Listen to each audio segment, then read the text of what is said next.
Hello students, class ninth. This is your next lesson from your Beehive in your syllabus. A slumber did my spirit seal. This poem has been written by William Wordsworth, a romantic poet belonging to 19th to 20th century.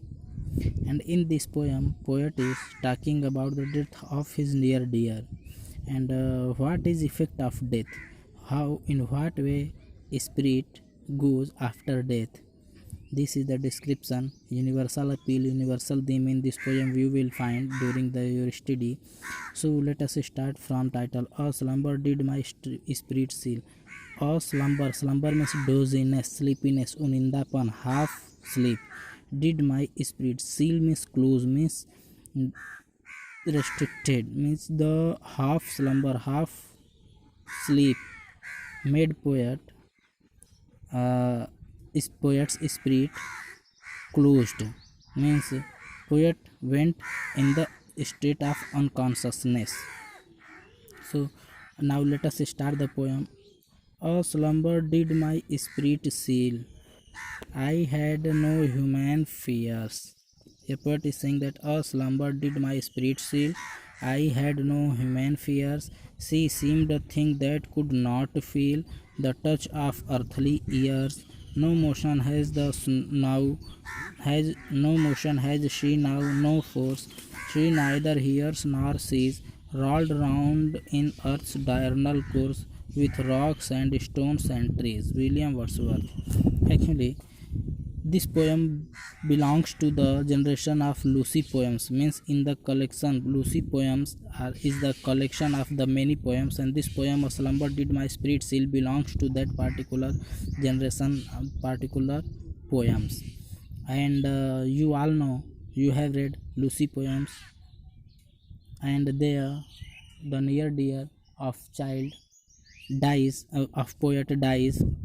Same thing is here. Poet is saying that, "Our slumber did my spirit seal," means a doziness, half sleepness made poet unconscious. Poet's spirit unconscious. Poet is not able to think or to act in any way anyhow. Further, poet says that I had no human fears. Now, being unconscious, poet had no human fears. There is no human fears here means the greed, avarice, suffering, sorrows, pain, sense of loss, sense of gain, etc. So, being unconscious, in state of unconscious, poet has lost the all type of problems, human and physical problems, worldly problems. Further, poet is writing here, she seemed a thing. She, that is the dead one, who is beloved one, dead one, very close to poet, has died. So that she seemed a thing that could not feel. Now his dead body is lying under the grave of the earth, and uh, his soul is now far away beyond the world. And now poet has, sorry, that person, that near dear, has lost the sense of sufferings of human race, so could not feel the touch of earthly ears. Earthly ears means the earthly problems, earthly desires, greed, needs, necessities, etc. After that, poet is saying that no motion has she now. Poet is saying that now her dead body is lying in grave very peacefully, quite silently, in straight position. There is no motion in her body and no force. She neither hears nor sees, and being dead, as a dead being, as a dead creature, as a corpse body, now the soul has become free of that near dear one she, and so after that she will neither hear nor see, means she will lose, she has lost all the greeds and desires, wishes, etc. Rolled round in earth's diurnal course. Earth's diurnal course means the usual course of the earth on its rotation, but here it is metaphorical. Earth's diurnal course means the daily usual habits and usual life of the human being in this world. So poet is saying that she will neither hear nor sees the usual day, usual activities of human being with rocks and stones and trees, and thus poet is saying that she has become the part and parcel of that diurnal course, means he has become the his her soul, her his near and dears, soul has become the part and parcel of nature. He has gone in the lap of the nature. He has become the part of the nature, and being part of the nature, he has become immortal.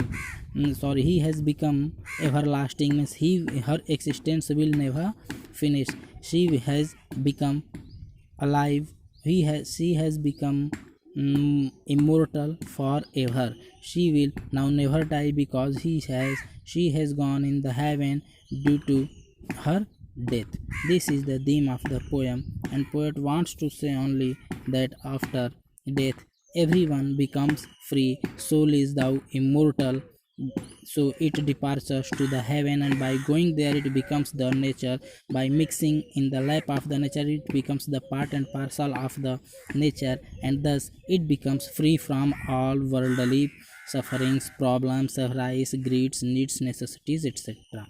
This is the poem which belongs to the Lucy poem generation, and here poet mourns for the death of his near and dear, any girl or lady, or indirect way you can say for the Lucy, because the word she has been used here by the poet. Thank you. Have a nice day. If any problem occurs, then contact me.